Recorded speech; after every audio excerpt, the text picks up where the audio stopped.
Tadi itu walaupun 1 detik yang lalu sudah lewat, dan itu sudah menjadi bagian dari sejarah kehidupan kita. Dan apa yang terjadi pada saat tadi itu tidak bisa diubah, sama sekali tidak bisa diubah. Yang bisa diubah dari tadi bukan keadaannya, tetapi cara berpikir kita tentang tadi yang bisa diubah. Dan untuk apa tadi itu? Tadi itu tujuannya cuma satu, memberikan pelajaran. Jadi tadi itu adalah pusat pelajaran, sedangkan nanti itu adalah pusatnya segala harapan. Dan kita bisa mengukir nanti menjadi lebih baik dari tadi kalau saat ini, sekarang kita melakukan sesuatu yang berarti. Makanya orang yang tidak pernah belajar dari tadi, dia melakukan tindakan saat ini tanpa refleksi dari tadi, ya jangan kecil hati kalau nanti sama dengan tadi. Itu yang disebut dengan orang yang rugi. Orang yang sama keadaannya hari ini dengan hari kemarin, itu adalah orang yang sangat merugi di dalam kehidupannya. Apalagi orang-orang yang saat ini lebih buruk dari yang kemarin. Jadi seharusnya manusia ini memiliki keistimewaan dalam hal fasilitas hidup, harusnya memiliki kesadaran yang istimewa dibandingkan dengan makhluk yang lain. Para sahabat,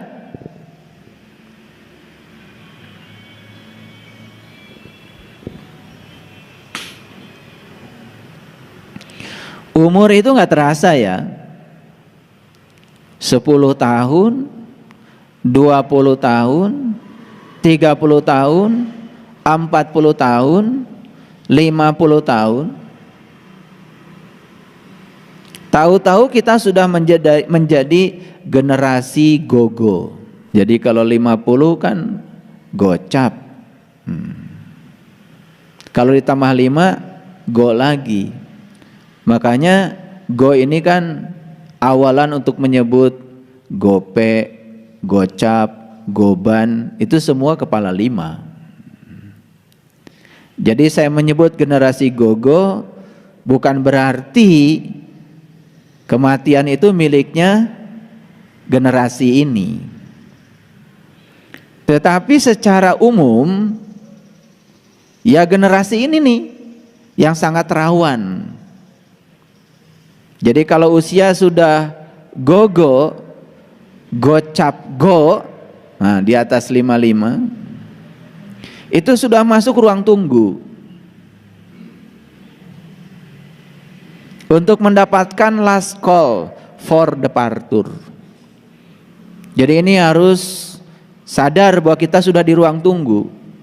Jadi kalau kita naik pesawat, biasanya kan kalau sudah masuk ruang tunggu, apalagi sudah mendapatkan panggilan naik pesawat, tidak ada kesempatan lagi untuk belanja itu belanja ini. Masuk pesawat sudah go. Dan kalau saya perhatikan yang ada di ruangan ini 95% ini generasi gogo. Jadi sudah di ruang tunggu. Sebentar lagi akan mendapatkan panggilan terakhir, last call for departure, untuk pulang kampung.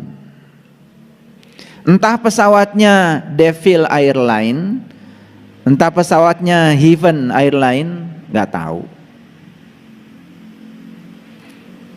Karena jenis pesawat yang akan membawa kita pulang kampung, tentu saja apakah bintang 2, apakah bintang 3, apakah bintang 4 atau bintang 5, sangat bergantung kepada cara hidup kita.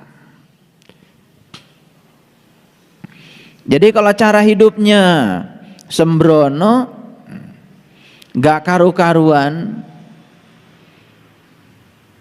tidak mempersiapkan diri untuk menuju itu, ya jangan kecil hati kalau pesawat yang akan membawa kita Devil Airline. Ya, bintang 1 pesawatnya, karena bintangnya juga cuma 1. Makanya bintang ini kan menjadi lambang kepangkatan.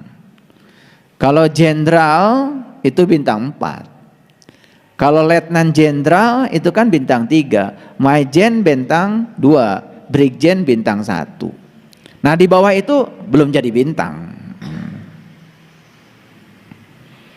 Nah kenapa bintang ini menjadi lambang kepangkatan? Karena bintang ini juga menjadi lambang spiritual. Nabi Ibrahim juga pertama kali ingin mencapai alam-alam yang tinggi, yang beliau saksikan kan bintang. Serta itu bulan, setelah itu matahari. Dan matahari itu sebetulnya termasuk kelompok bintang. Matahari itu bintang loh. Kenapa diberi nama matahari? Ya karena dekat dengan bumi. Yang sebangsa matahari itu banyak sekali, cuman jauh letaknya. Karena saking jauhnya, jaraknya tanpa batas, maka cahaya menuju bumi ini itu perlu waktu yang lama. Jadi belum tentu bintang yang kita saksikan saat ini itu adalah bintang yang saat ini. Itu mungkin bintang jutaan tahun yang lalu baru kita saksikan saat ini, karena perjalanan cahaya dari tempat bintang ke bumi ini kan perlu waktu. Saking jauhnya jarak antara bintang dengan bumi, terkadang kita menggunakan, tidak cukup menggunakan kilometer, tetapi menggunakan tahun cahaya. Karena cahaya itu ya memiliki kecepatan 300 juta meter per detik.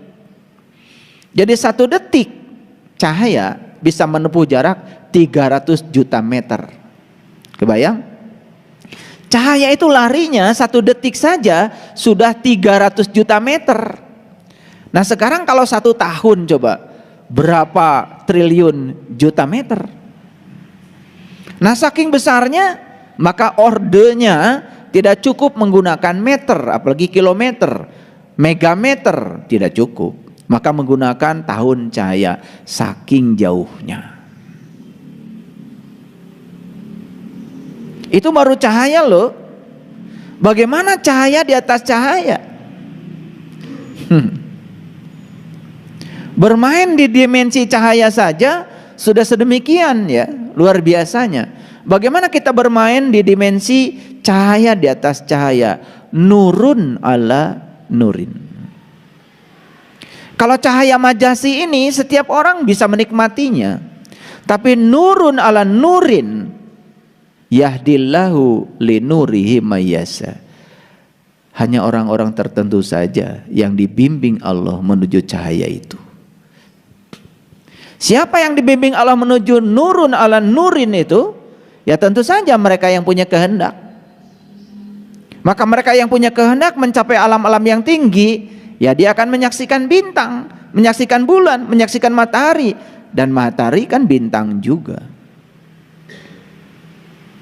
Jadi kalau di lagu Lir-Ilir itu ya ada ya penekno blimbing kui. Jadi kita ini harus memanjat pohon blimbing. Nah pohon blimbing yang harus dipanjat tentu saja bukan pohon blimbing yang ditanam di bumi ini. Dan kita harus memanjat ketinggian sebetulnya, memanjat alam-alam yang tinggi. Nah kenapa? Untuk apa itu? Ya supaya saat kita memasuki ruang tunggu, semoga kita dapat panggilan untuk naik pesawat yang bintang 7 lah, untuk pergi ke kampung halaman kita. Dan di situ kita akan lihat kesuksesan seseorang pada saat hidup bisa dilihat salah satunya ketika dia meninggal. Dan hanya manusia yang bisa meninggal. Tidak ada kucing mati. Kenapa tuh kucing? Barusan saja kucing saya meninggal. Anjing mati tidak pernah dibilang anjing meninggal. Kenapa? Kenapa meninggal itu hanya untuk manusia? Karena manusialah yang banyak meninggalkan sesuatu pada saat kematiannya. Ada yang meninggalkan kesedihan, ada yang meninggalkan kegembiraan, ada yang meninggalkan konflik, ada yang meninggalkan warisan untuk jadi konflik juga.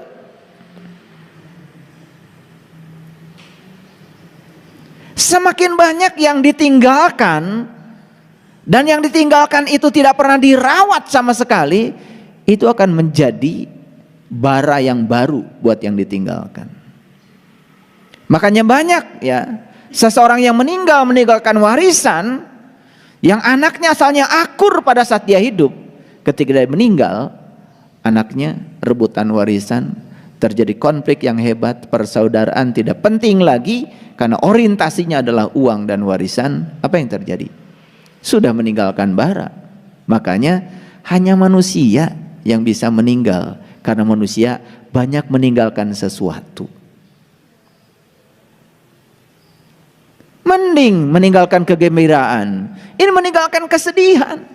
Pertanyaan yang paling dasar bagi kita, kita mau meninggalkan apa? Mau meninggalkan apa kita meninggal?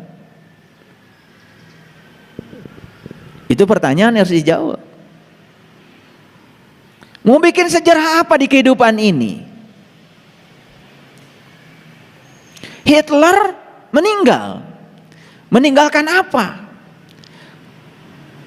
Meninggalkan nama dalam sejarah. Harumkah namanya? Pahitkah namanya? Nabi Muhammad meninggal, tercatat dalam sejarah. Meninggalkan apa beliau? Meninggalkan kesan yang dalam bagi umat. Diulang-ulang kebaikannya di mana-mana, hampir tidak ada keburukannya. Bahkan yang belum menemui beliau di zamannya, hidup 1000 tahun setelah beliau meninggal, masih bisa mencintai beliau, padahal belum pernah ketemu. Bisa cinta kepada beliau padahal tidak sejaman dengan beliau. Wajar kalau cinta beliau sejaman dengan beliau. Itu cinta bisa ada ikatan yang luar biasa. Nah, pertanyaannya, kita mau meninggal seperti apa? Yang bisa meninggal cuma manusia. Mau meninggalkan apa? Kucing meninggal tidak meninggalkan harta, tidak meninggalkan apa. Rumah pun tidak ada. Makanya mereka yang meninggal selain manusia tidak menimbulkan konflik. Hanya manusia yang meninggal mewariskan konflik. Ada yang mewariskan utang juga, menjadi beban bagi yang hidup. Silakan, pertanyaannya satu. Kita mau meninggalkan apa? Karena hanya manusia yang bisa meninggal. Kata-kata itu tidak kita sadari. Kenapa? Ada apa kok di rumah ini rame-rame? Oh, si Anu meninggal.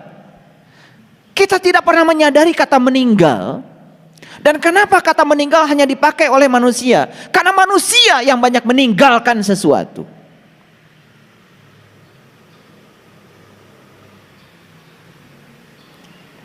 Ini penting untuk saya sampaikan. Hanya orang bodoh yang tidak membuat persiapan diri dari sekarang, bahkan hampir tidak memikirkannya, dan seakan-akan dia akan hidup kekal di sini, itu orang bodoh. Ribuan kematian yang dia saksikan tidak memberikan pelajaran apa-apa.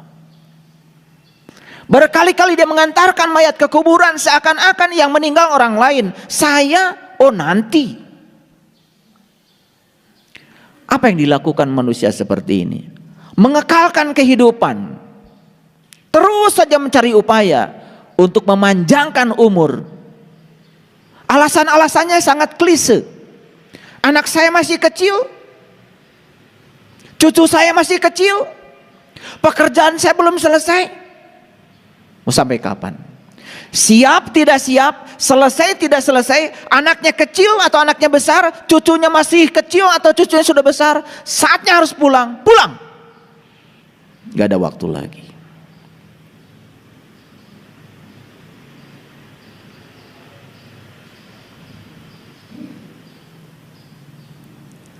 Coba perhatikan, apabila kita mau pergi liburan,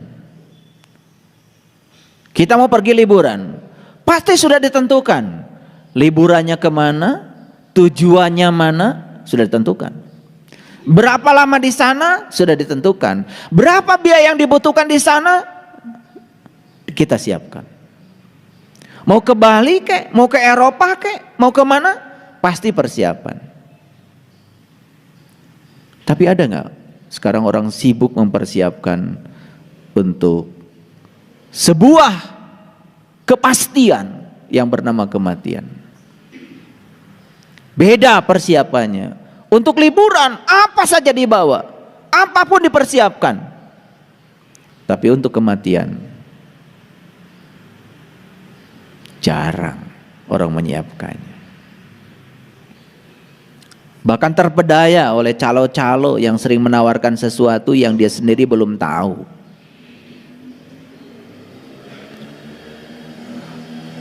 Menawarkan kemewahan dan keistimewaan setelah kematian, padahal dia sendiri belum mati. Dasar calo. Dan kita terpedaya dengan tawaran-tawaran kemewahan. Makanya manusia ini lucu dibandingkan dengan makhluk lain.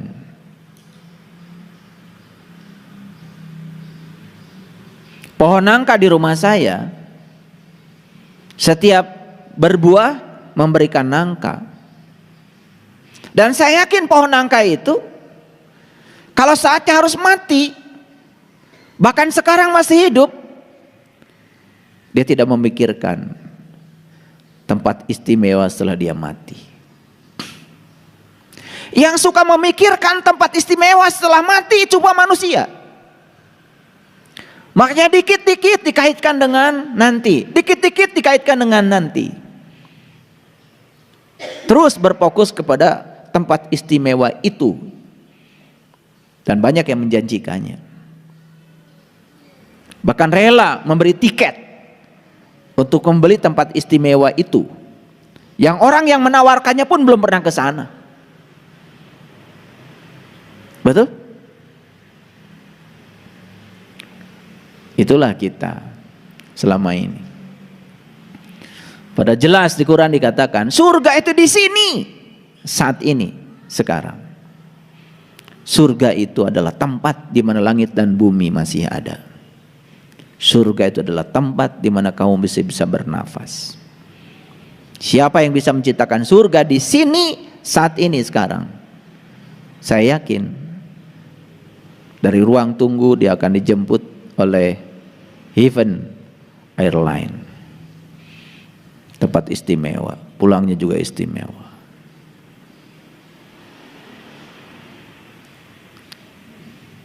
Pernahkah kita memikirkan, nanti kalau saya mati tempat yang dituju apa? Tempat yang ditujunya mana? Lalu apa bekal saya untuk di sana? Berapa lama saya di sana? Pernah nggak ada yang bertanya begitu? Pertanyaan itu hanya untuk liburan saja. Pertanyaan untuk itu hampir tidak ada. Hampir tidak ada. Makanya ada 3 pandangan manusia tentang kematian. Pandangan yang pertama, ada yang mengatakan, ya sudah, kalau sudah mati ya berakhir sampai di sini. Ada yang punya keyakinan seperti itu. Boleh? Ya boleh saja, nggak usah usil. Ada yang punya keyakinan bahwa setelah mati memasuki masa tunggu dan kemudian lahir kembali. Dan kesadaran terakhir saat dia mati akan menjadi kesadaran awal saat dia hidup. Ada, karena dia memandang bahwa kehidupan ini adalah siklus. Boleh? Ya boleh saja, nggak ada yang larang kok. Yang penting setiap keyakinan apapun ada dasarnya, ada argumennya. Ini bukan soal benar salah, soal cocok atau tidak cocok. Saya tidak begitu suka menyebut benar salah, karena saya lebih suka menyebut cocok tidak cocok. Ya mungkin saja keyakinan pertama cocok untuk kita saat ini. Besok-besok kita mengalami dinamika, mungkin kita nggak cocok lagi dengan yang pertama. Besok-besok kok kita lari ke keyakinan yang kedua, nggak masalah, dinamika. Istiqomah dalam bahasa Islam itu bukan titik mati, bukan konsistensi. Istiqomah itu adalah dinamika. Dan banyak yang mengatakan istiqomah itu ya konsistensi. Yang konsisten itu robot. Yang konsisten itu patung. Patung Bung Karno di Bandara Soekarno-Hatta. Saat diresmikan begini telunjuknya, sampai sekarang begini, nggak berubah. Itu konsisten namanya. Makanya itulah bahayanya patung. Bukan patungnya, bukan objeknya yang haram, sifatnya. Jadi kalau Anda seperti patung, hari ini begini, besok begini, lusa begini, itu yang haram, bukan objeknya. Kita menjadi anti patung, tetapi kita memiliki sifat patung, aneh. Itulah kebodohan. Gambar haram. Dikira yang haram tuh gambarnya. Gambarnya nggak punya dosa apa-apa. Yang haram itu adalah membuat gambaran-gambaran dari segala sesuatu yang kita tidak tahu. Membuat gambaran-gambaran tentang Tuhan. Kita juga nggak kenal Tuhan. Lalu Tuhan tuh digambarkan sebagai suatu sosok. Setelah itu dikonsepsi Tuhan menurut pikiran kita. Kalau kita baik padanya, dia akan baik pada kita. Kalau kita tidak baik kepadanya, dia akan menyiksa kita, mengutuk kita. Itu konsepsi tentang Tuhan. Apakah itu Tuhan yang sebenarnya? Tapi karena konsepsi ini diulang-ulang terus menerus, maka kebohongan yang diulang-ulang terus menerus lama-kelamaan dianggap kebenaran. Itu yang berbahaya. Ada yang punya pandangan bahwa setelah mati kita akan melanjutkan kehidupan dengan tubuh baru yang kekal dan abadi. Ya boleh. Nah sekarang cocoknya yang mana? Ya silakan. Yang cocok untuk kesadaranmu saat ini yang mana? Silakan. Yang konyol itu kalau kita terjebak benar salah. Lebih konyol lagi ketika kita merasa paling benar dan semua keyakinan yang orang lain jalani salah. Itu yang saya sering sebut goblok. Ini nggak kasar. Karena go itu artinya pergi, blok itu artinya hambatan. Setiap mau pergi ada hambatan, itu namanya goblok. Bloknya dari mana? Dari pikiran kita sendiri. Lihat orang-orang yang semangat setelah dinasehati oleh saya, di sini nyampe ke rumah melempem lagi. Itu namanya goblok. Go-nya cuma sesaat aja di sini, nyampe di rumah ketemu blok lagi.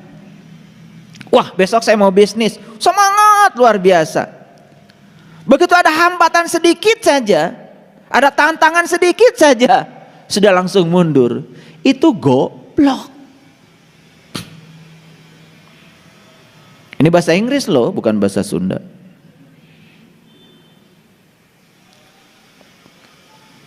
Saya nggak tega ngucapin kata bahasa Sunda yang kayak gitu, karena ini bahasa Inggris. Sebutnya keren itu ya. Leluhur kita itu kalau bikin bahasa keren, cerdas.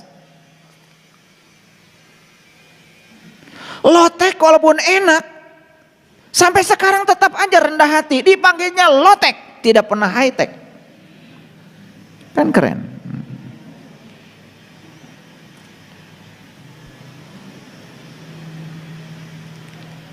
Kematian itu suatu kepastian. Tidak ada yang lebih pasti dari kematian. Sekali lagi, tidak ada yang lebih pasti dari kematian. Apa yang terjadi 1 detik setelah kematian? Yang jelas, yang pertama, nama kita langsung berganti. Begitu 1 detik setelah mati, Saya nanti kalau mati, nanti 1 detik setelah saya mati, gak ada yang tanya, di mana Pak Saiful? Gak ada. Almarhum di mana? Udah hilang Saiful Karim, udah diganti almarhum. Ketika para tamu ingin tahu tubuh saya di mana, tidak ada yang tanya, di mana Pak Saiful? Gak ada.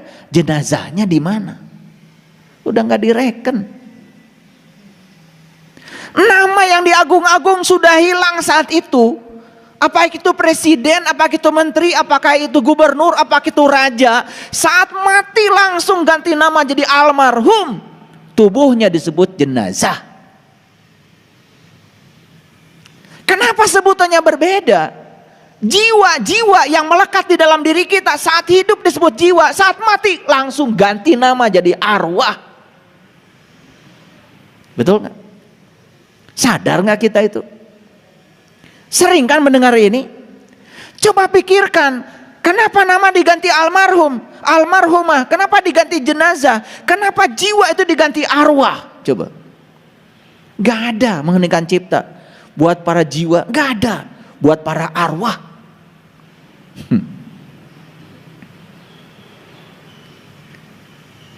Kenapa saya menceritakan hal sederhana ini? Ini kesadaran bahwa saat kita mati semuanya hilang, semuanya berubah.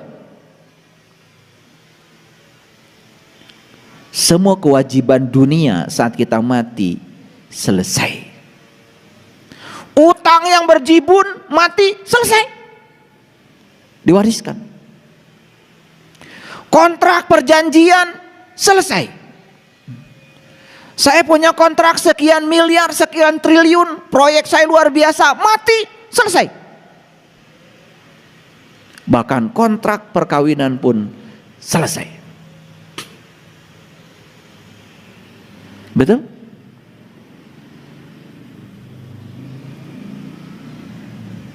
Ketika kita sakit menjelang kematian, rasa sakit yang penderitaan yang luar biasa, begitu mati selesai, dibebaskan. Jadi saya suka aneh saja. Ketika seseorang sakit menderita luar biasa, kita tangisi sakitnya. Kasihan dia sakit. Tapi begitu dikasih karunia kematian oleh Allah, dibebaskan dari sakitnya, masih ditangisi. Maunya apa? Saya mau nanya aja, maunya apa? Ketika sakit menderita, itu tumor, itu cancer, apapun, dia menderita kesakitan, ditangisi. Wajar kalau ditangisi. Dibebaskan dari rasa sakit dengan kematian, masih ditangisi. Maunya apa?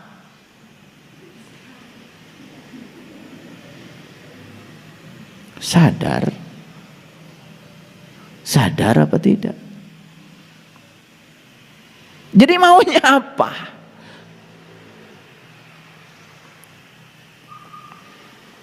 Semua yang disebut milik hilang sesaat.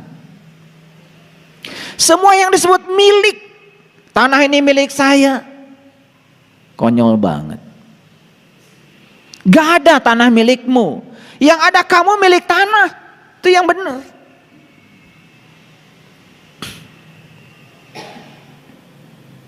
Kita sedang membebaskan tanah di Jelekong itu. Saya nggak mau ribut soal tanah. Mau dijual berapa? Bayar. Kita butuh. Walaupun kita sudah bayar itu tanah, bukan milik kita. Nggak bisa dipindahkan kok, nggak bisa dibawa kok, betul nggak? Sudah dibayar tetap aja di Jelekong.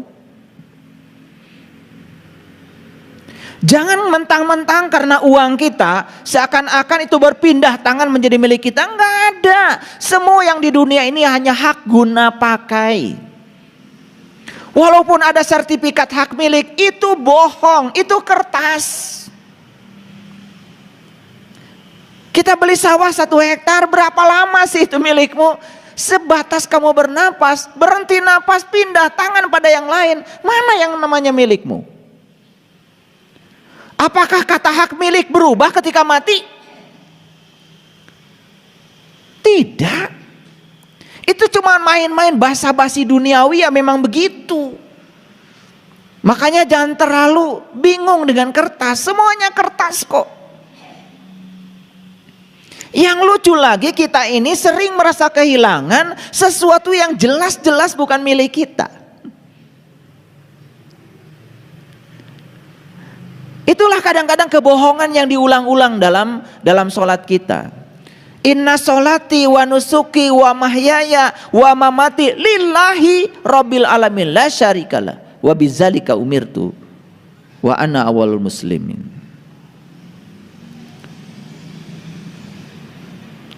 Dan kita mengatakan semua milik Allah, semua milik Allah, semua milik Allah. Di sini. Tetapi kenyataannya seakan-akan semua milik kita. Pelitnya luar biasa. Hitungannya luar biasa. Makanya di episode yang kemarin saya sengaja membuat judul melepaskan kemelekatan pada harta dan diri supaya semuanya mengerti. Jadi semua yang menjadi milik itu hilang pada saat napas berhenti. 1 detik setelah kematian semuanya berpindah. Dan kita tidak akan bisa masuk lagi ke tubuh ini. Tidak ada izin lagi untuk menggunakan jasmani ini. Saat kita keluar, kita sadar keluar, kita melihat tubuh kita sendiri. Ada keinginan untuk masuk lagi, tetapi tidak bisa lagi. Maka disebut menghembuskan nafas yang terakhir. Artinya, ya sudah, begitu nafasnya terhembus nggak bisa masuk lagi.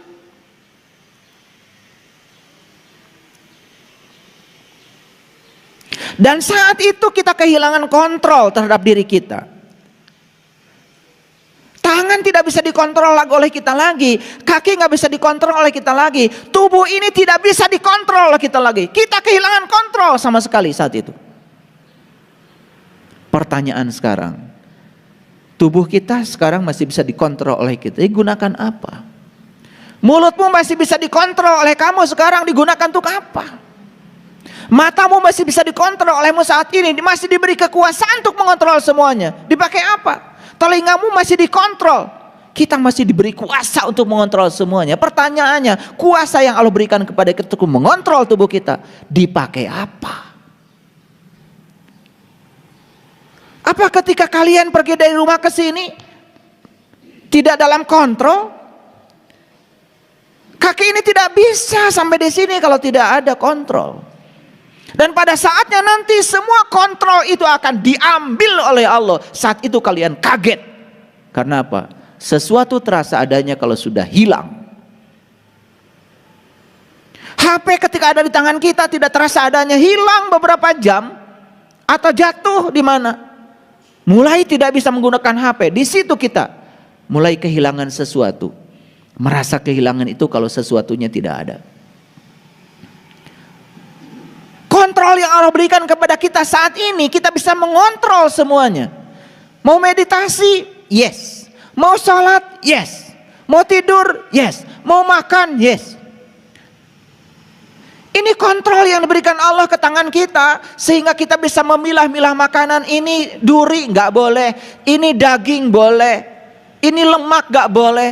Kontrol ini luar biasa. Tetapi banyak orang yang tidak sadar kalau kontrol ini luar biasa. Karena apa? Saking tidak sadarnya dengan kehidupan ini, diberi kontrol oleh Allah yang luar biasa ini, terasa seakan-akan tidak ada. Apalagi orang yang selalu berfokus kepada hari esok, berfokus kepada masa lalu, dan lupa dengan hari ini, kehilangan the power of now saat ini. Apa yang terjadi? Kehilangan kesadaran. 1 detik setelah kita mati, tubuh kita hanya seonggok daging yang akan membusuk dimakan bakteri. Hanya seonggok daging yang akan menjadi santapan empuk bagi para bakteri itu. Betul? 1 detik setelah kematian, kita pun kehilangan hak yang namanya kebebasan. Kebebasan untuk memilih, kebebasan untuk menentukan, hilang semuanya. Coba hadirin, sekarang kita sedang punya segalanya. Kontrol kita miliki, kebebasan untuk menentukan dan memilih kita miliki. Kita masih boleh keluar masuk di tubuh jasmani kita ini. Semua yang disebut milik kita masih boleh dinikmati. Nama kita masih sama seperti yang diberikan oleh orang tua kita kepada kita. Begitu besar dan luar biasa pemberian semesta kepada kita. Nikmat Allah yang mana lagi yang mau kau dustakan? Harusnya manusia menyadari bahwa sebetulnya hidup ini luar biasa. Luar biasa enggak? Sangat luar biasa. Saya akan tunjukkan luar biasanya sebentar lagi. Jadi saya tegaskan tadi, hanya manusia yang bisa meninggal. Kenapa? Karena manusia itu meninggalkan kesedihan, meninggalkan kenang-kenangan, meninggalkan warisan, meninggalkan nama dalam buku sejarah, meninggalkan Facebook, meninggalkan IG, meninggalkan YouTube. Kiai Haji Zainuddin MZ, suaranya masih lantang di YouTube, dan beliau sudah pergi. Namanya masih dikenang sampai sekarang. Gaya khas ceramahnya masih dikenang oleh kita sekarang. Bahkan mungkin saja banyak yang masih tertarik dan tidak tahu kalau beliau sudah tidak ada di sini lagi. Beliau sudah menorehkan sebuah sejarah besar di dalam hidupnya. Nasihatnya terus mengalir. Itu pertanyaan saya. Apakah kita mau pergi dengan Devil Airline? Apakah kita mau pergi dengan Heaven Airline? Terserah kita. Semua pilihan ada pada diri kita. Karena sekarang kontrol ada pada diri kita. Kuasa untuk memilih ada pada diri kita. Kebebasan untuk menjadi apa ada pada diri kita. Yuk, mau tidur terus?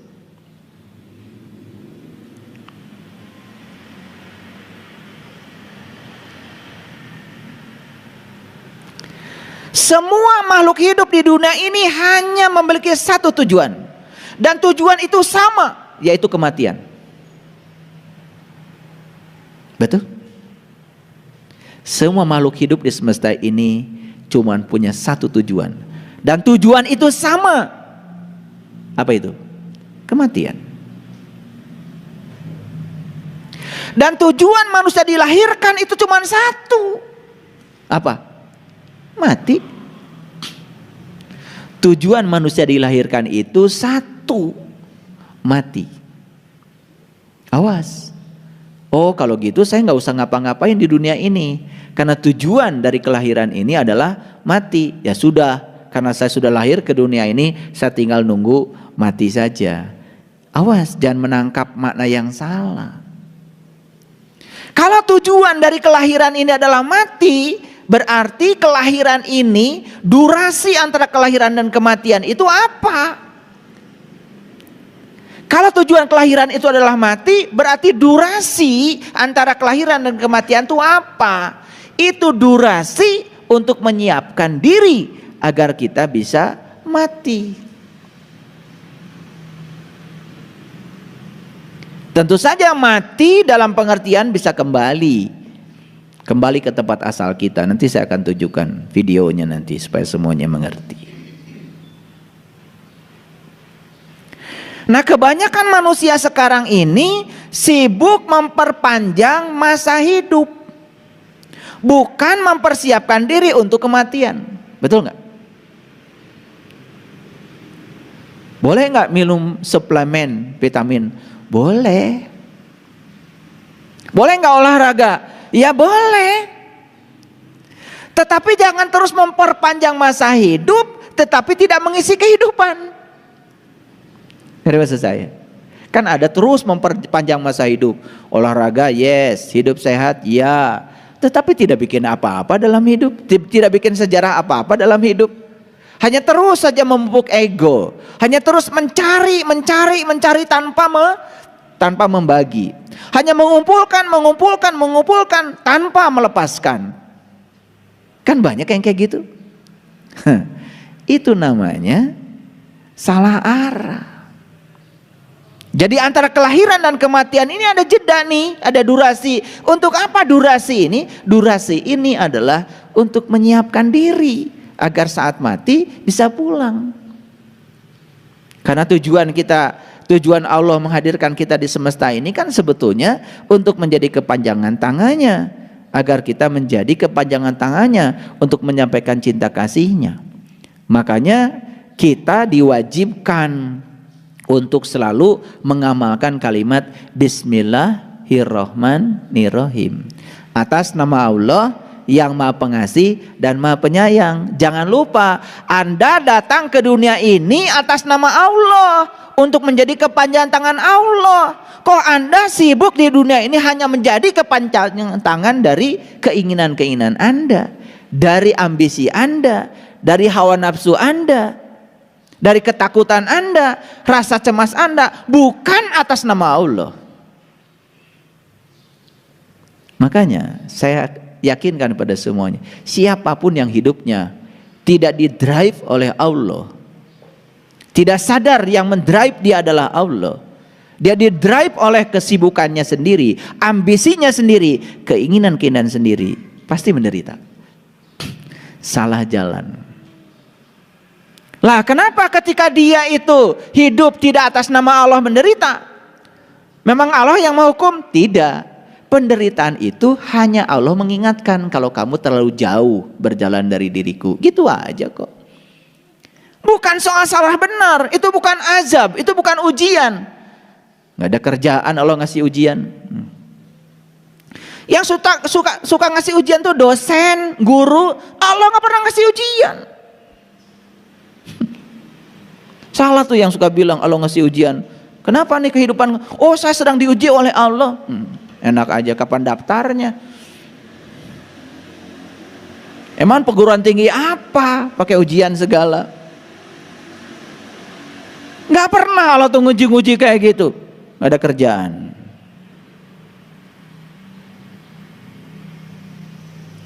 Jadi saat kita menderita itu bukan ujian. Semesta sedang mengingatkan kepada kita, kamu terlalu jauh nih dari jalanmu sendiri, kamu terlalu jauh dari jati dirimu sendiri. Ya udah, itu. Jadi siapapun yang di dalam kehidupan ini menjalankan kehidupan bukan atas nama Allah, tidak atas nama Allah, atas nama pribadi, atas nama keinginan, atas nama ego, atas nama ambisi pribadi, ya jelas dia akan mengalami segala macam yang disebut dengan penderitaan. Bukan hukuman, bukan azab, bukan. Gimana Allah yang Maha Cinta ngasih azab? Gimana Allah yang Maha Cinta menghukum hambanya? Maaf ya, saya menggunakan kata-kata dalam Injil. Injil juga kitab suci. Maaf ya, yang agak alergi nggak apa-apa, lupakan aja. Tapi ini saya sangat tertegun dengan kata-kata Injil. Begini dalam Injil, kamu saja yang jahat, ketika anakmu minta roti, pasti tidak dikasih batu. Kamu aja yang jahat, kata Allah, ketika anakmu minta roti, pasti nggak dikasih batu. Bagaimana dengan aku yang Maha Cinta? Bagaimana aku yang kasih? Masa sama Allah minta roti dikasih batu?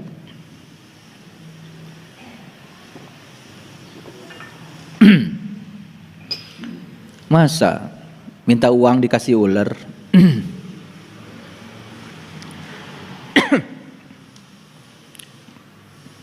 Yuk jujur, lihat kesibukan manusia. Memperpanjang masa hidup atau mempersiapkan diri untuk kematian? Pilih, memperpanjang masa hidup atau menyiapkan diri untuk kematian? Silahkan dijawab. Lihat kehidupan orang-orang yang berada, apa yang dilakukan mereka? Maaf, rumah sakit yang paling mewah. Orang lain berobat di rumah sakit yang dalam negeri, dia nggak mau, dia pergi ke luar negeri. Terus diperpanjang masa hidupnya. Obat orang lain generik, oh dia nggak mau, obat paten nomor 1. Dokternya nggak mau yang biasa, pengen yang paling ahli. Betul?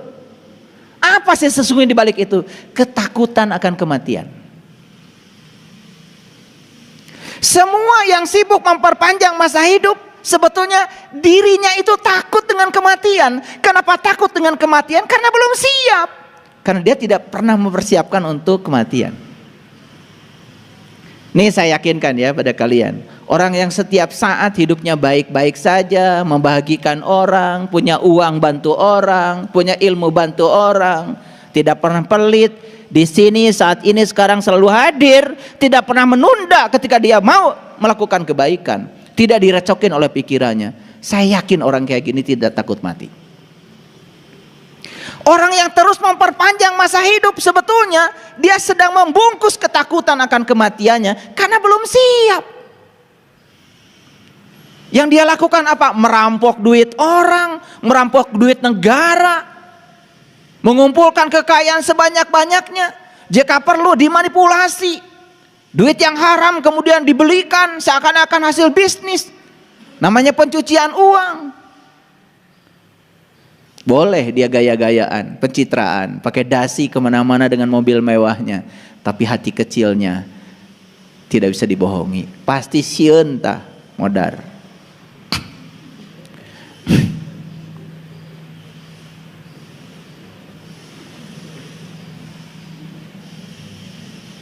Paham? Biar ngerti. Pakai bahasa Sunda, asli itu bahasa Sunda.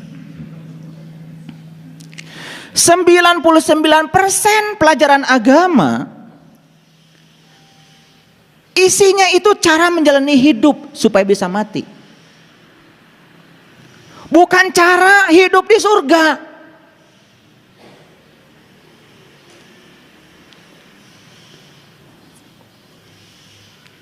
%90 ajaran agama itu cara menjalani hidup supaya bisa mati.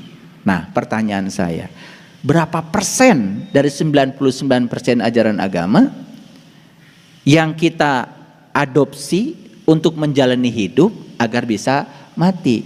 Kebanyakan digunakan untuk menjalani hidup agar bisa langgeng dalam kehidupan. Betul nggak? Kalau orang yang menjalani agama supaya dia hidup bisa mati, tentu saja dia sibuk mencari uang, tapi juga ada bagian yang dia bagikan. Dia sibuk mengumpulkan, ada bagian yang dilepaskan. Ngerti maksud saya? Oke. Ini belum ke intinya. Saya baru bicara permukaannya.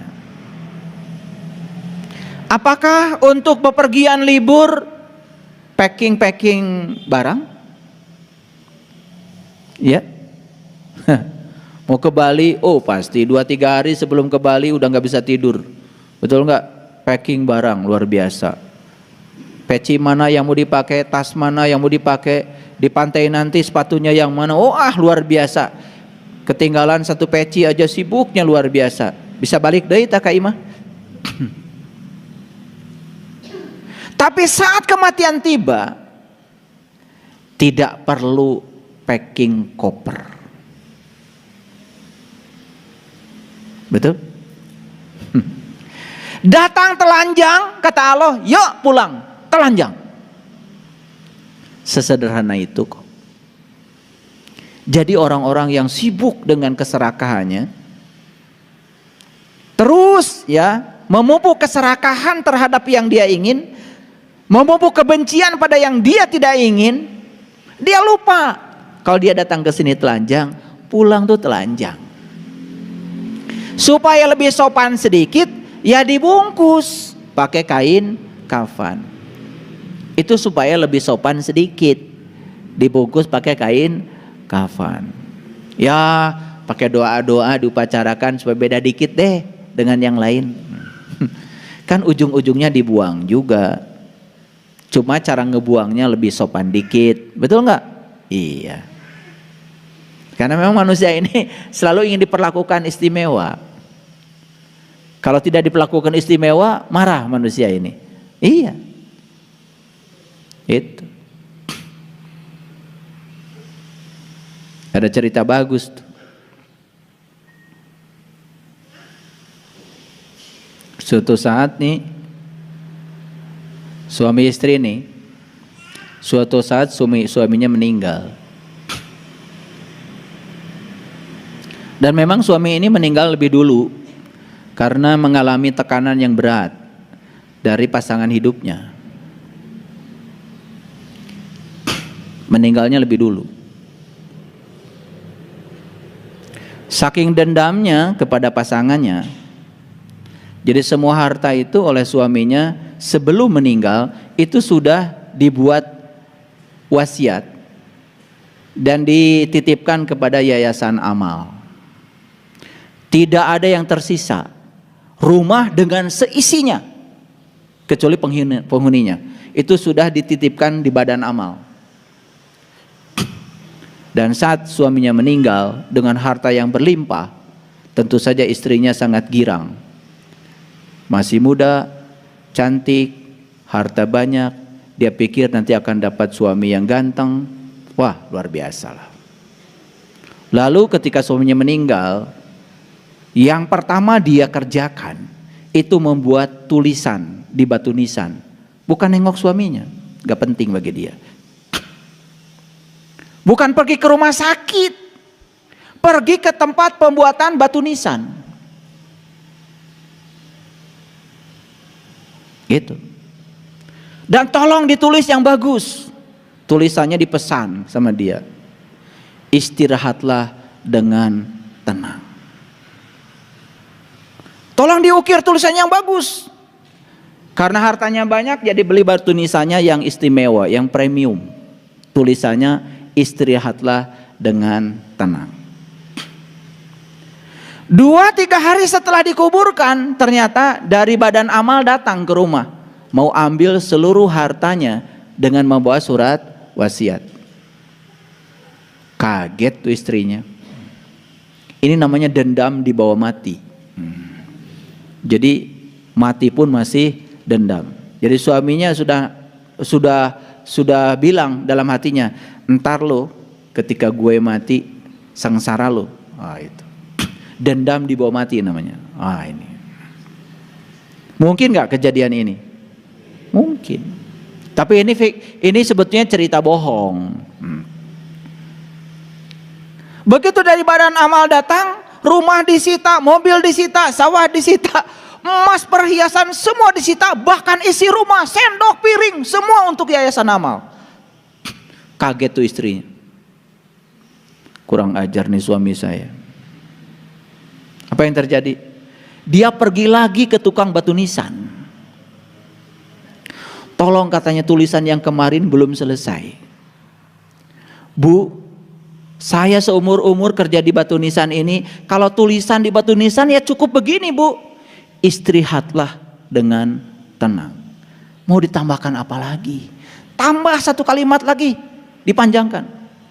Sampai aku datang.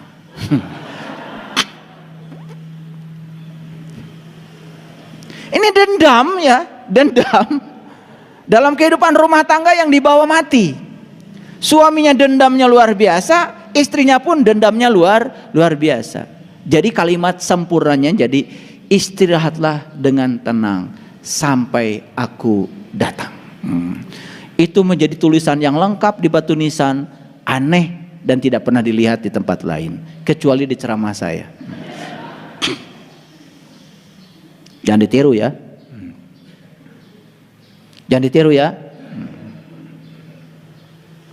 Jadi datang telanjang, pulang juga telanjang. Tidak perlu pamitan. Jarang orang mau mati pamitan. Pernah nggak ada orang mati pamitan? Jarang. Walaupun saya bisa baca data karma dan akan meninggal di usia berapa, itu nggak akan saya sampaikan. Tidak perlu dan tidak bisa pamitan pada siapapun. Entah tugasnya sudah selesai, entah tugasnya belum selesai, gak ada waktu pamitan. Gak ada. Pertanyaan besarnya sekarang, kemana jiwa pergi? Kemana jiwa pergi? Itu pertanyaan besarnya. Kemana arwah ini pergi? Karena kalau jiwa sudah keluar dari tubuh kan ganti nama juga. Namanya arwah. Nah, kemana arwah ini perginya? Ini pertanyaan. Kalau tadi mau berangkat ke Bali, jelas pesawatnya, jelas di Balinya berapa lama. Tapi mati, ini jiwa kemana perginya? Pernah gak mikir? Maka di Quran kenapa ada kata-kata begini? Ketika nyawamu sampai di kerongkongan, pada saat itu kamu harus melihat. Aku lebih dekat kepadamu, tetapi kebanyakan manusia tidak melihat. Itu kan diabadikan dalam Quran surat Al-Waqiah itu.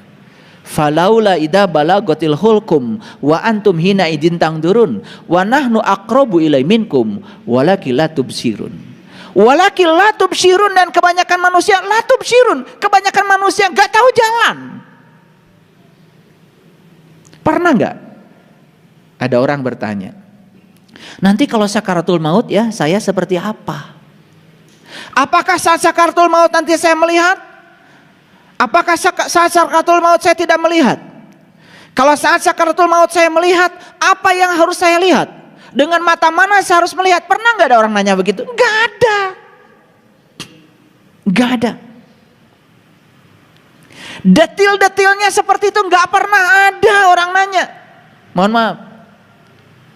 Saya waktu belajar spiritual, pertanyaan abadi yang ada dalam diri saya itu, saya nanti kalau mati, apakah saya dalam keadaan melihat?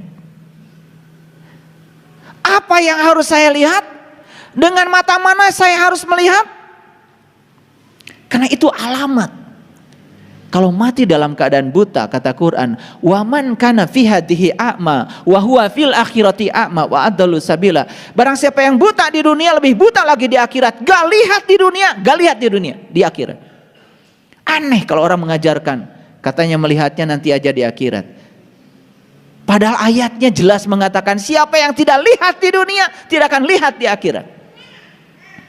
Pertanyaannya, apa yang harus saya lihat? Tentu saja kampung asal kita, tentu saja alamat kita. Alamat kita apa? Alamat kita adalah Allah. Karena kita asal dari Allah, kembali kepada Allah. Alamat kita adalah Allah.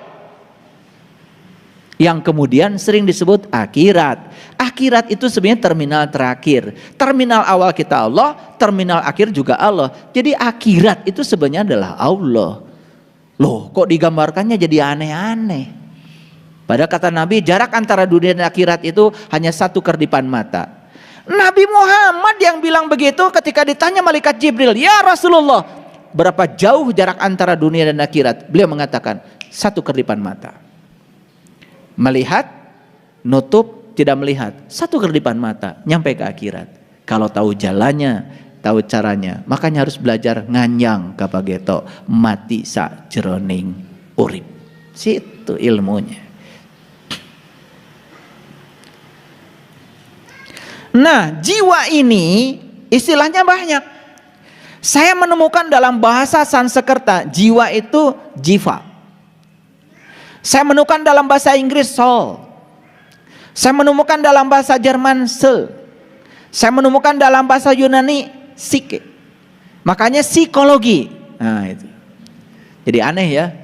Ada ilmu tentang jiwa, ada dokter jiwa, ada rumah sakit jiwa, padahal jiwa teka tingali. Gak apa-apa, gak usah usil. Ada dokter jiwa, ada rumah sakit jiwa, betul nggak? Nu arasup itu jiwa? Bukan, negara ring. Aneh kan, rumah sakit jiwa harusnya ngerawat jiwa. Jadi saya masuk ke rumah sakit jiwa, nah harerin kia, harusnya jiwa mah teka dulu. Betul nggak? Harusnya nggak kelihatan. Makanya kalau kalian pergi ke rumah sakit jiwa kosong, itu berarti jiwa semua sedang dirawat tuh. Makanya apa yang dirawat? Yang dirawat tubuh lagi, betul nggak? Ya dikasih obat, tubuh lagi. Obatnya apa? Semua obat yang dikasih ya semua untuk membuat agar saraf-sarafnya jadi kendur. Apakah itu jiwa yang diurus? Bukan. Makanya sekarang diganti, orang dalam keadaan gangguan jiwa, disebutnya juga gangguan jiwa. Apa OGDJ apa tuh istilahnya itu sekarang? Itu Departemen Sosial yang bikin istilah itu. Jadi harusnya kalau pergi ke rumah sakit jiwa, kalian gak lihat siapa-siapa, kosong aja. Karena yang dirawat jiwa. Dekat tinggali jiwa. Betul nggak? Gitu. Aneh ya rumah sakit jiwa yang dirawat orang. Tapi nggak apa-apa. Nggak apa-apa. Pernah ke rumah sakit jiwa? Jadi pasien? Oh. Nah, dalam bahasa Arab, jiwa itu disebut al-nafs. Nafs. Dalam bahasa Ibrani, nefesi. Nefesi, itu dari nafs juga. Nah, kok dalam bahasa Arab ini kok kata jiwa jadi nafs, nafs, nefesi. Ini dekat banget dengan bahasa Indonesia, nafas. Hebat ya? Itu. Makanya sebetulnya ya ada nafas itu sering dikaitkan dengan nafsu. Ada nafsu birahi, ada nafsu amarah dan lain-lain. Nafs. Nah, nafs itu sering disebut diri. Makanya di dalam Al-Quran dikatakan ya, laqad kafaral ladzina qalu innallaha salisu salasa. Itu Quran surat Al-Maidah ayat 73. Laqad kafaral ladzina qalu innallaha salisu salasa. Sungguh kafirlah orang-orang yang mengatakan bahwa Allah salah satu dari yang tiga. Makanya konsepsi tentang Tuhan ya dalam agama Islam leluhur kita menyebutnya tiga, Nurullah, Nur Muhammad, Nur Insan. Nah, Nurullah, Nur Muhammad, Nur Insan itu semuanya disebut ruh. Bagian dari ruh itulah Nur Insan, itu yang kemudian disebut dengan nafs, itu yang disebut dengan jiwa. Nah, dikaitkan dengan nafas, itu keren sekali ya, luar biasa, karena itu adalah daya hidup. Nah, sekarang pertanyaannya, kemana jiwa pada saat kita mati? Nah, jadi izinkan saya menyampaikan sebuah video ya, karena video ini sebetulnya sering saya tampilkan, tetapi saya tampilkan lagi supaya semuanya bisa menyadari. Baik ya, baik, perhatikan saya. Nah, pas saya mijitnya. Jadi yang kotak ini adalah tubuh jasmani. Yang warna biru itu adalah Nurullah. Ini sekedar animasi pembelajaran. Yang warna ungu itu adalah Nur Muhammad. Nah, yang jiwa, yang Nur Insani itu adalah yang warna merah. Jadi Nurullah, Nur Muhammad, Nur Insan itu keseluruhan disebut ruh. Nah, bagian dari ruh itu namanya jiwa. Nah, ini yang warna merah. Itulah diri sejati kita. Itu nafs, itu diri. Makanya ruh dengan nafs dalam Quran berbeda. Jadi sejarahnya begini. Ketika di kandungan ibu, nah di kandungan ibu ya, ada jasmani, ya. Nah, setelah jasmani itu selesai dibangun dengan sempurna, kata Allah dalam Quran, aku tiupkan ruhku. Nah, tetapi yang ditiupkan saat itu cuma dua. Satu Nur Insan, dua adalah Nurullah. Nur Muhammadnya belum. Tidak perlu wasilah di luar. Nah, Nur Muhammad itu kapan masuknya? Itu tepat pada saat kepala nongol. Itu yang kemudian diabadikan menjadi upacara mencium Hajar Aswad. Jadi Hajar Aswad itu batu hitam. Batu hitam itu kepala kita nih pada saat kita nongol di rahim ibu. Maka kepalalah yang telah membuat ibu kita sakit. Kepala kitalah yang telah membuat ibu kita menumpahkan darah. Kepala kitalah yang telah membuat seorang ibu bisa kehilangan nyawa untuk kelahiran kita. Makanya 3 sebetulnya dosa kita pada ibu. Makanya 3 dikatakan oleh Rasulullah. Siapa yang harus aku hormati ya Rasulullah? Ibumu, ibumu, ibumu. Itu keren sekali, sebetulnya sangat simetris. Nah, begitu lahir ke alam dunia, tubuh jasmani sudah sempurna seperti ini, ruh sudah ditiupkan lengkap. Ada Nurullah, Nur Muhammad, Nur Insan. Nah, pada saat kita tidur seperti ini, nah, Nur Insan tuh keluar. Makanya tidur suka mimpi, bukan? Oke. Saya akan cerita mimpi hari ini ya, semoga waktunya cukup. Tapi akan saya ceritakan secara saintifik. Nah, Nurullah dan Nur Muhammad tinggal di dalam diri. Tinggal dalam diri. Makanya hati-hati kalau tidur. Makanya begitu bangun dari tidur ya bersyukur. Ya, Nur Insan balik lagi. Kalau tidak balik lagi ya itu ya kehilangan sukma. Jadi walaupun bernapas, kalau kehilangan Nur Insan ya tidak menjalani kehidupan. Nah makanya ketika sudah bangun, Nur Insan balik lagi. Nah ketika mati, nah ini mati. Kalau mati dalam keadaan tidak tahu jalan pulang, Nur Insan ini ditinggalkan dalam tubuh. Nurullah dan Nur Muhammadnya keluar. Nah inilah mati dalam keadaan yang sangat mengerikan. Nah ketika kita mati harusnya begini. Nurullah, Nur Muhammad, Nur Insan gumulung meninggal. Keluar semuanya. Sehingga tubuh ini kosong. Nah tubuh yang telah berhasil mengantarkan ketiganya menjadi gumulung manunggal, innalillah wa inna ilaihi rajiun, tubuh ini diterima dengan senang hati oleh bumi. Maka tubuhnya itu tidak lama di bumi. Hanya 40 hari sudah diterima oleh bumi. Nah itu namanya mulih kajati mulang ke asal. Nah sempurnalah kembali ke alam asal. Nah inilah yang disebut dengan keabadian. Gitu. Nah semua manusia itu ingin agar dia bisa mencapai keabadian yang semacam ini. Nah tetapi banyak yang tidak tahu caranya. Disitulah perlu bimbingan seorang guru. Guru yang sudah mursyid tentu saja. Guru yang sudah mengalami. Bukan orang yang mengajarkan kita nyebrang ke laut sementara dia sendiri belum pernah nyebrang laut. Ya, tetapi kok banyak yang percaya ya sama dia. Luar biasa. Ya, saya sering mengatakan kalau calo itu nggak pernah tahu tempat yang dituju. Jangan dikira loh di Cicahem calo yang bilang Garut pernah ke Garut. Mungkin belum pernah ke Garut. Tapi selalu ngajak kita ke Garut. Bahkan menunjukkan ini bis ke Garut. Padahal dia belum pernah ke Garut. Mungkin. Namanya juga calo. Paham ya? Nah, kita balik lagi ke sini. Jadi kemana jiwa itu pergi? Tentu saja jiwa itu menyatu kembali ke alam asalnya. Memenuhi ayat innalillah wa inna ilaihi rajiun. Kembali ke kekosongan kembali. Bisa mengerti? Oke, kita lanjutkan. Nah gimana caranya supaya jiwa itu tahu tempat asalnya? Disitulah kita harus latihan mati selagi hidup. Nah itulah pentingnya kita latihan mati selagi hidup. Gitu. Baik para sahabat. Ini episode yang berbeda. Saya akan cerita tentang kematian secara utuh sekarang. Kematian itu sesungguhnya adalah pengingat.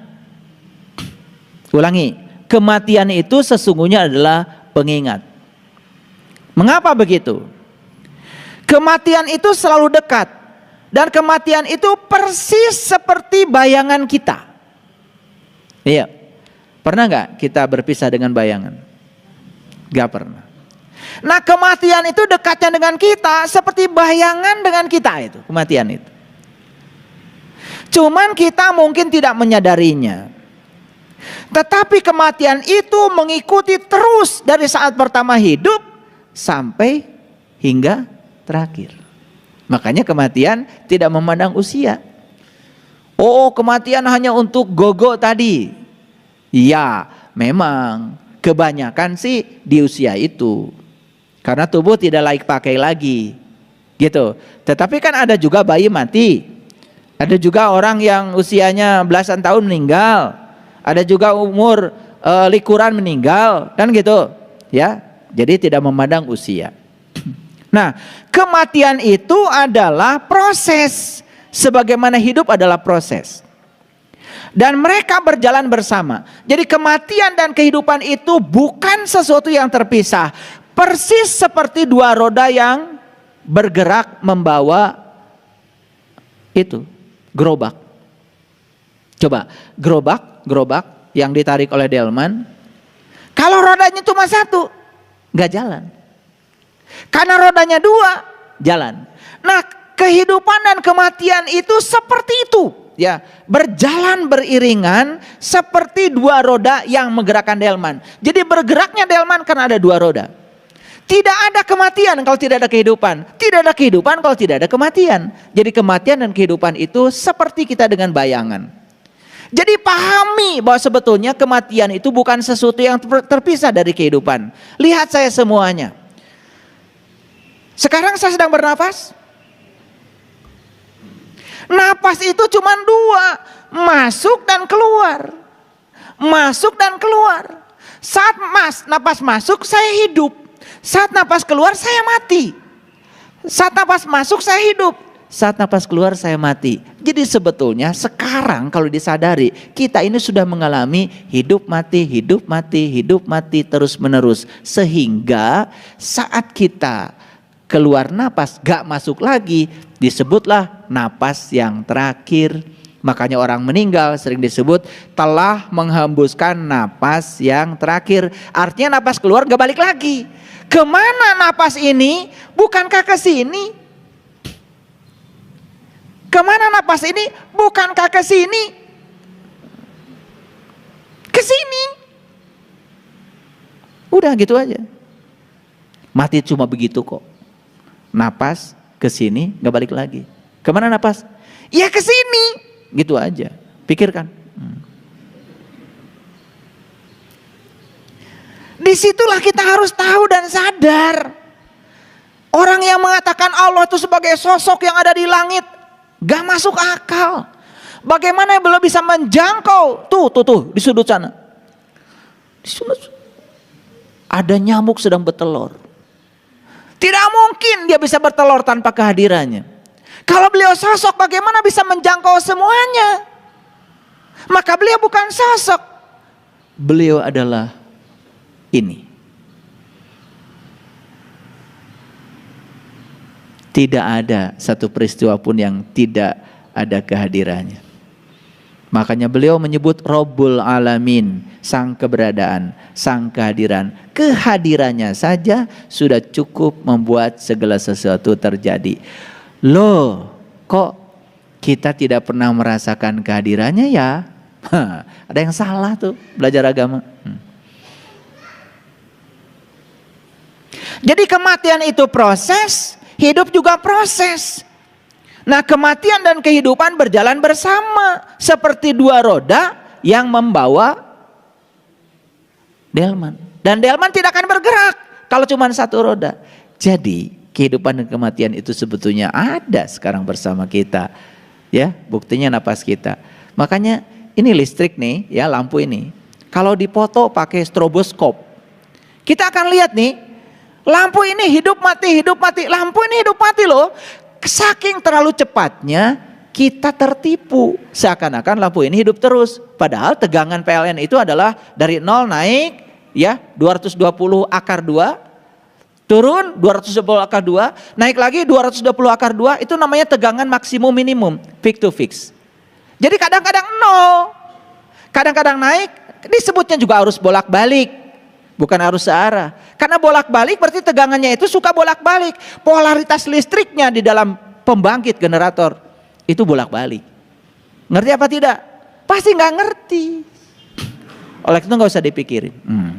Kalian nggak belajar. Pusing kalau dengar saya ngomong fisika, ya. Nggak usah. Pokoknya saya yakinkan kalau listrik ini hidup mati. Cuman frekuensinya 50 Hz di Indonesia. Di Amerika lebih keren lagi. Frekuensinya 60 Hz. Artinya frekuensi 60 Hz itu apa artinya? Dalam 1 detik itu terjadi hidup mati 60 kali. Saking cepatnya kita merasa hidup saja. Itu tipuan. Nah, sama seperti napas kita, saking cepatnya kita ngerasa hidup terus. Padahal kita hidup mati. Cuman karena tidak disadari, kita tidak pernah menyadari kalau kita sekarang sudah mengalami hidup mati. Baru sadar kalau nanti gak balik lagi. Itulah pentingnya kita belajar hening. Yuk, yang belum belajar sholat khusyuk, ikut belajar sholat khusyuk. Gimana caranya sholat dalam keheningan? Enak. Karena kita semua dengan kesadaran penuh, berdenyut berdetak di pusat kesadaran murni kita. Jadi kesimpulannya, hidup tidak bisa ada tanpa kematian. Kematian juga tidak ada tanpa kehidupan. Ulangi ya, hidup tidak bisa ada tanpa kematian. Jadi kalau begitu kematian juga tidak ada tanpa kehidupan. Paham sampai sini?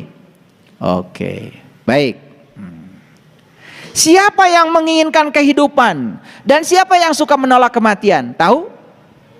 Siapa? Pikiran. Yang suka menginginkan kehidupan terus dan menolak kematian itu siapa? Pikiran. Apakah pikiran diri kita yang sebenarnya? Bukan. Kita itu bukan pikiran, kita juga bukan tubuh. Kita yang sebenarnya adalah kesadaran. Makanya orang yang hidupnya dikendalikan oleh pikirannya, tidak pernah dikendalikan oleh kesadarannya, maka yang terjadi dia didominasi pikiran. Nah, pikiran itu pengennya hidup seumur-umur, gak mau mati. Makanya pikiran itu gampang sedih. Ketika hidup senang banget, ketika mati sedih banget. Siapapun orang yang masih dikendalikan oleh pikirannya tidak akan keluar dari siklus itu. Sedih banget, gembira banget. Sedih banget, gembira banget. Itulah benar salah. Itulah baik buruk. Buatan siapa? Buatan pikiran. Jadi oleh karena itu maka kita harus belajar untuk mengendalikan pikiran. Itulah pentingnya kita belajar meditasi, kita belajar hening cipta. Sesekali kita belajar memberikan waktu pada pikiran untuk istirahat. Sampai di sini mengerti? Ya? Jadi siapa yang menginginkan kehidupan terus menerus? Pikiran. Siapa yang suka menolak kematian? Pikiran. Nah, sepanjang orang dikendalikan oleh pikirannya, siapapun yang mati dia tolak. Maka keluarlah bahasa-bahasa yang aneh-aneh. Innalillahi wa inna ilaihi rajiun. Turut berduka cita. Siapa yang berduka cita? Pikiran. Apakah itu dirimu? Bukan, itu diri palsumu. Kalau orang yang berkesadaran, gak gitu doanya. Semoga almarhum almarhumah pulang dengan sempurna dalam liputan cahayanya yang agung. Memenuhi ayat innalillahi wa inna ilaihi rajiun, asal dari Allah kembali kepada Allah.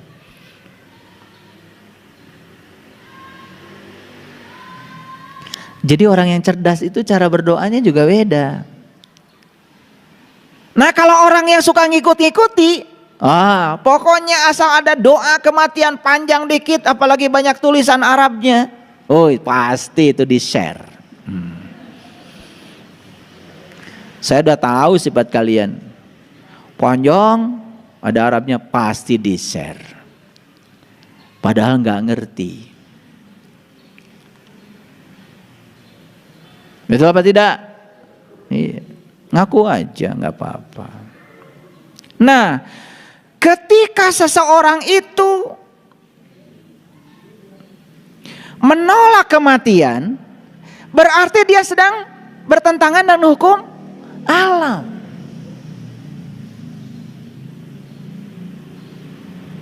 Keinginan untuk hidup terus ternyata bukan hanya dimiliki manusia. Hampir semua makhluk hidup ingin hidup terus. Sebetulnya pohon itu takut mati. Pernah ngobrol sama pohon? Takut mati. Makanya pohon itu suka ngomong, tolong dong saya disiram. Suka dengar gak pohon ngomong begitu? Suka dengar gak pohon ngomong begitu? Enggak. Budek berarti. Pohon itu suka ngomong, tapi bahasanya pakai bahasa pohon. Ngerti bahasa pohon? Ngerti bahasa pohon? Pohon itu pakai bahasa universal, pakai bahasa rasa, nggak pakai kata-kata, nggak punya mulut kok. Jadi kita ini selama ini hanya mengatakan, yang bisa bercakap-cakap dengan seluruh binatang hanya Nabi Sulaiman. Yang bisa bercakap-cakap dengan pohon hanya Nabi Sulaiman. Sebetulnya kita itu bisa bercakap-cakap dengan seluruh makhluk di semesta ini. Cuman kitanya budak. Mereka itu sebetulnya ngomong dengan bahasa mereka sendiri. Cuman kita nggak ngerti.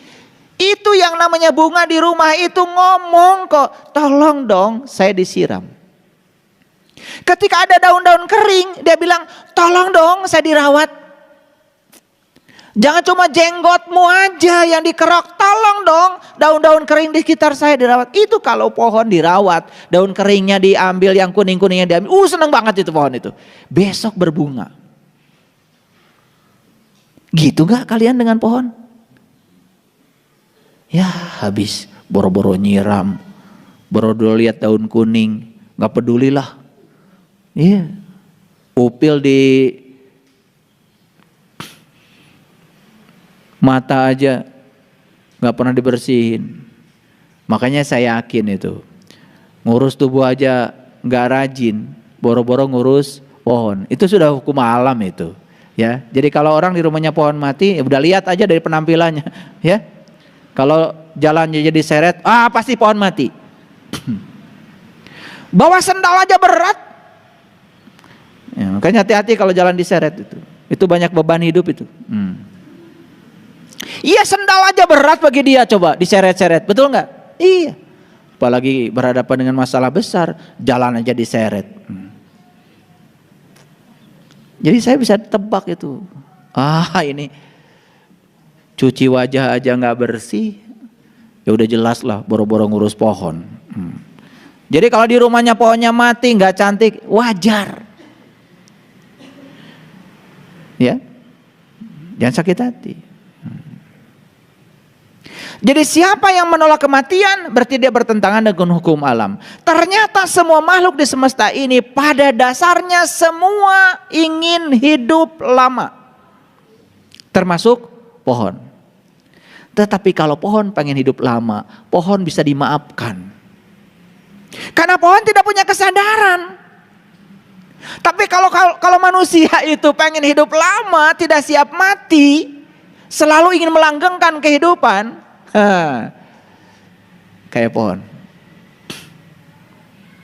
Ini akibat tidak punya kesadaran. Nah, disinilah lagi-lagi ya. Jadi lagi-lagi apapun yang kita pelajari ketika belajar agama sebenarnya kan intinya meningkatkan kesadaran. Jadi kesimpulannya manusia itu harus terjaga. Jadi kita ini sekarang harus merasakan kehadiran kematian itu dan bisa dirasakan lewat napas kita.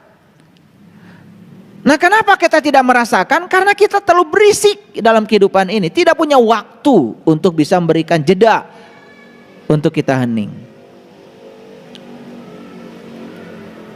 Jadi kesimpulannya kematian dan kehidupan itu keduanya bersama. Persis seperti dua kutub ekstrim, tetapi itu satu energi. Hidup adalah kekuatan aktif, sedangkan kematian adalah kekuatan pasif. Dan hidup itu seperti listrik positif. Kematian itu seperti listrik negatif. Dan keduanya tidak bisa dipisahkan. Begitu memisahkan listrik positif dan listrik negatif, lampu tidak menyala. Nah, bagi orang yang sadar, kehidupan dan kematian itu biasa. Ya biasa. Menjadi tidak biasa karena dibuat tidak biasa. Betul nggak? Pokoknya kematian itu dibuat sedemikian dramatisnya. Betul nggak? Bahkan ada banyak upacaranya, betul? Kalau ada kematian, ambulan datang, upacara itu, upacara ini, dibuat dramatis. Dan hampir semua orang menganggap kematian itu sebagai sesuatu yang negatif. Jarang memandang kematian sebagai sesuatu yang positif. Disitulah perlu belajar agama supaya kita bisa memandang kematian itu sebetulnya adalah hal positif. Nah, oleh karena itu setelah dapat ceramah dari saya ini, kita menjadi tidak takut mati lagi. Nah, Biasanya kalau dengerin khutbah kematian seperti ini, bergetar nggak? Bergetar nggak? Ada nggak dalam diri sekarang takut akan kematian? Ada? Awas, hati-hati ya. Takut kematian tidak akan membantu kita untuk mati pulang kepada Allah. Jangan takut. Orang yang takut kematian itu karena masih ingin hidup lama, berarti dia masih menolak. Apapun yang kita takuti berarti kita masih menolak. Hati-hati ya. Nah, sekarang mari kita sadari dan kita pahami bahwa kematian akan terjadi setiap saat. Bahkan mungkin sesaat lagi kita akan mati. Nah, kesadaran ini akan membantu kita menjalani momen saat ini di sini sedalam mungkin. Makanya orang-orang yang selalu berfokus pada saat ini, di sini, sekarang, memahami the power of now, memahami kekuatan saat ini, maka dia akan berada dalam keadaan damai. Tidak takut kehidupan, tidak takut kematian. Itu poinnya. Nggak tahu bisa nangkap nggak poin saya? Oke, ya.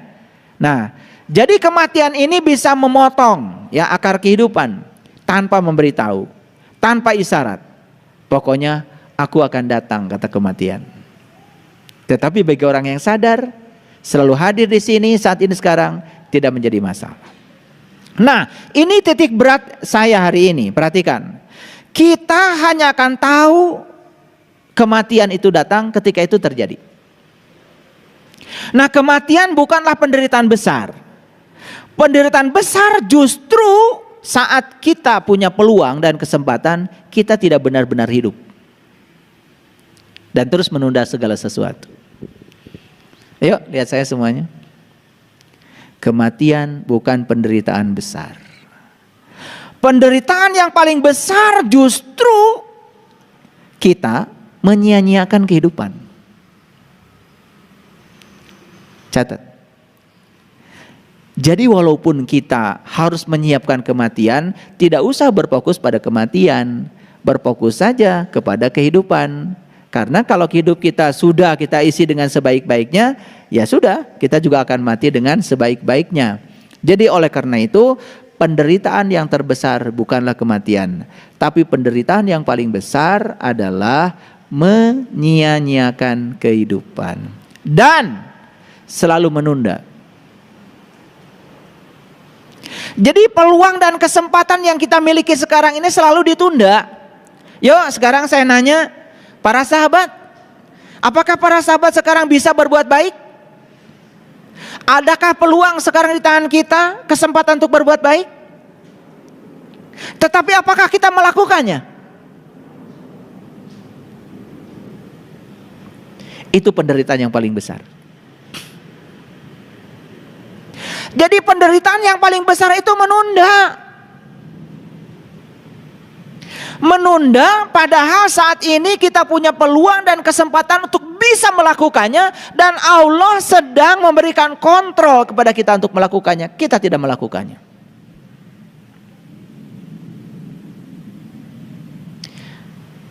Sekarang mengerti penderitaan paling besar apa? Jadi penderitaan yang paling besar bukan kematian. Penderitaan yang paling besar adalah menyia-nyiakan peluang dan kesempatan yang diberikan Allah untuk benar-benar bisa mengisi kehidupan.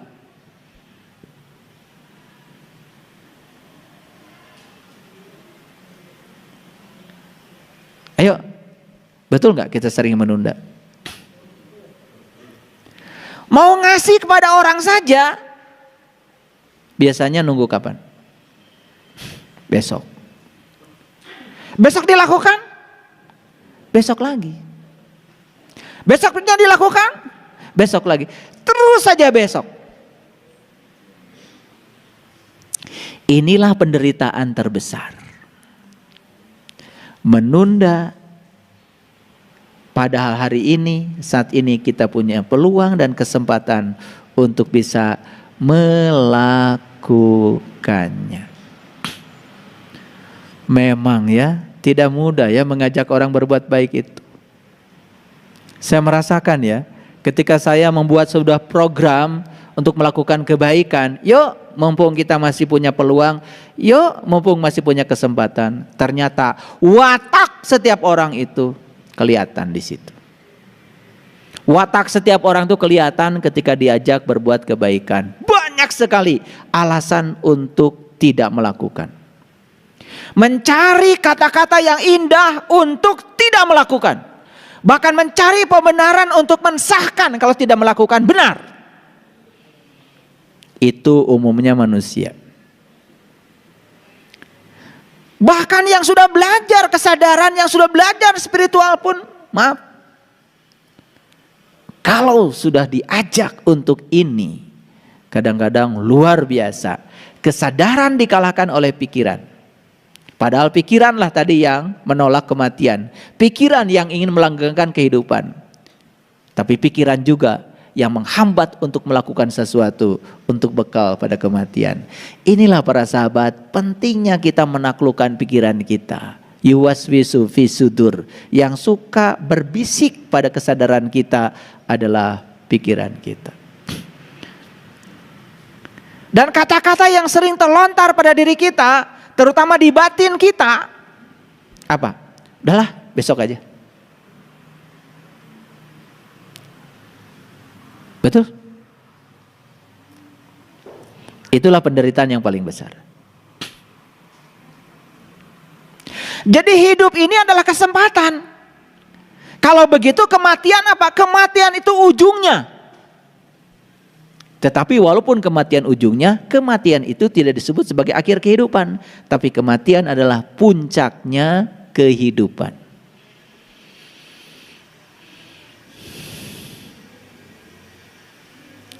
Jadi jika kita memahami kematian, hidup akan menjadi intens. Di situ akan lahir yang namanya totalitas.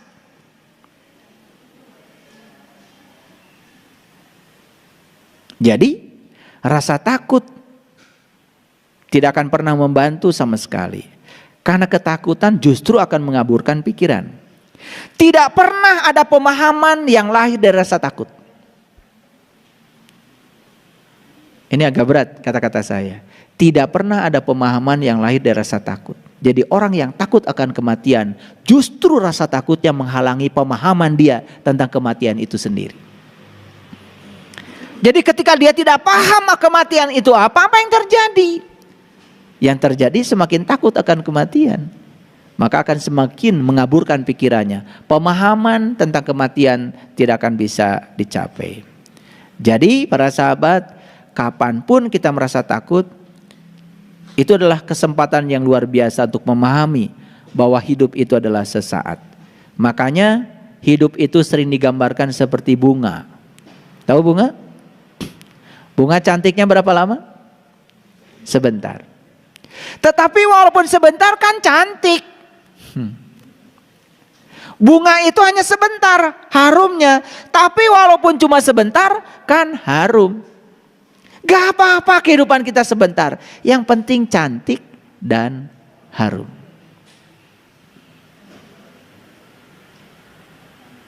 Ulangi lagi. 70 tahun sebentar apa lama? Sebentar. 80 tahun? Sebentar. Gak apa-apa sebentar juga kita hidup. Yang paling penting cantik, menawan, dan harum. Seperti bunga.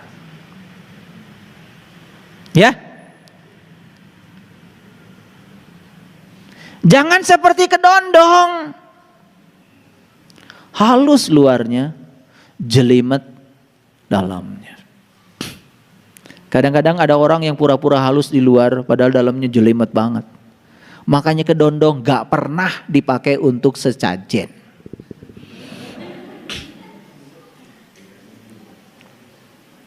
Sesajen itu anggur, halus luarnya, manis dalamnya.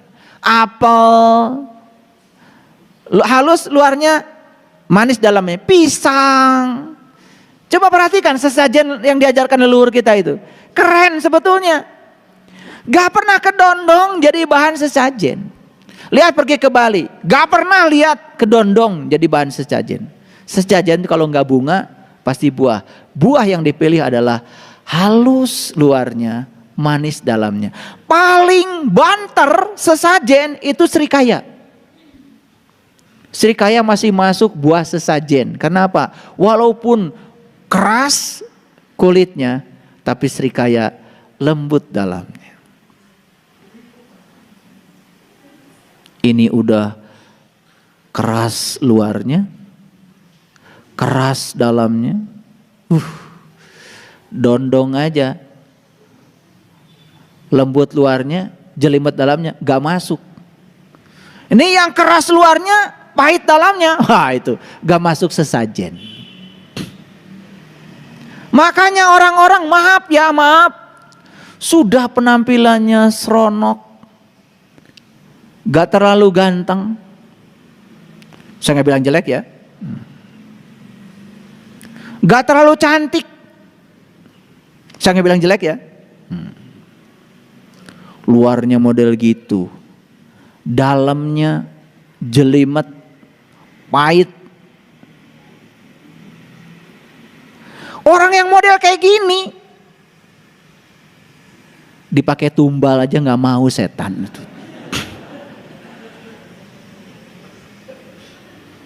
Tapi orang yang model gini itu cuman kepake kalau ada hajatan. Bagian jaga makanan. Aman itu. Cuma segitu aja kepakainya. Di luar itu nggak kepake lagi. Dipakai tumbal aja, setan gak demen. Sok atuh. Sudah kurang ganteng, kurang cantik, dalamnya juga rusak, jiwanya kotor, pikirannya amburadul. Duh, dipakai tumbal aja, setan gak mau. Sadaqallahul adzim, barakallahu li wa lakum. Assalamualaikum warahmatullahi wabarakatuh.